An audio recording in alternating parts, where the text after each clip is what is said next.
اعوذ باللہ من الشیطان الرجیم بسم اللہ الرحمن الرحیم رب اشرح لی صدری ویسر لی امری واحلل عقدۃ من لسانی یفقہوا قولی۔ ریاض الصالحین دوسرا حصہ، بناوٹی بال یعنی وگ جوڑنے اور دانتوں کو باریک کرنے کی حکمت کا بیان۔ اللہ تعالیٰ فرماتے ہیں، یہ اللہ تعالیٰ کے سوا مؤنث چیزوں ہی کو پکارتے ہیں اور صرف سرکش شیطان کی پوجا کرتے ہیں جس پر اللہ نے لعنت کی ہے۔ اور شیطان نے اللہ سے کہا، میں ضرور تیرے بندوں میں سے ایک مقررہ حصہ لوں گا اور انہیں ضرور گمراہ کروں گا اور ان کو آرزوؤں میں مبتلا کروں گا، اور میں انہیں حکم دوں گا کہ وہ بتوں کے نام پر جانوروں کے کانوں کو چیریں، اور میں انہیں حکم دوں گا تو وہ اللہ کی بنائی ہوئی صورتوں میں ضرور تبدیلی کریں گے۔ سورہ نساء آیت 117 سے 119 کا ترجمہ۔ فائدہ، اس میں ایک تو مشرکوں کی اس عادت کا بیان ہے کہ وہ جن بتوں کی پوجا کرتے تھے ان کے نام عورتوں والے ہوتے تھے، جیسے فرشتوں کی جن کو وہ اللہ کی بیٹیاں قرار دیتے تھے۔ ان کے بہت سے بتوں کے نام بھی عورتوں کے ہی تھے، جیسے عزا، اصاف، نائلہ وغیرہ۔ دوسرا، بتوں کی عبادت کو شیطان کی عبادت قرار دیا گیا ہے، اس لیے کہ وہی اس کا سبب تھا اور ہے۔ پھر اس کے وسوسوں سے وہ لوگ اور جو غلط کام کرتے تھے انہیں بیان فرمایا گیا ہے۔ انہی میں سے ایک اللہ کی پیدا کی ہوئی صورتوں میں تبدیلی کرنا ہے، جس کے بارے میں احادیث میں بیان کیا گیا ہے۔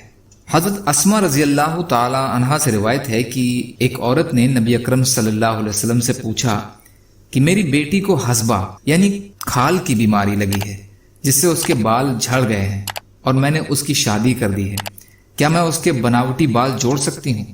آپ نے فرمایا، اللہ تعالیٰ نے بال جوڑنے والی پر اور اس پر جس کے بال لے کر جوڑے جائیں لعنت فرمائی ہے۔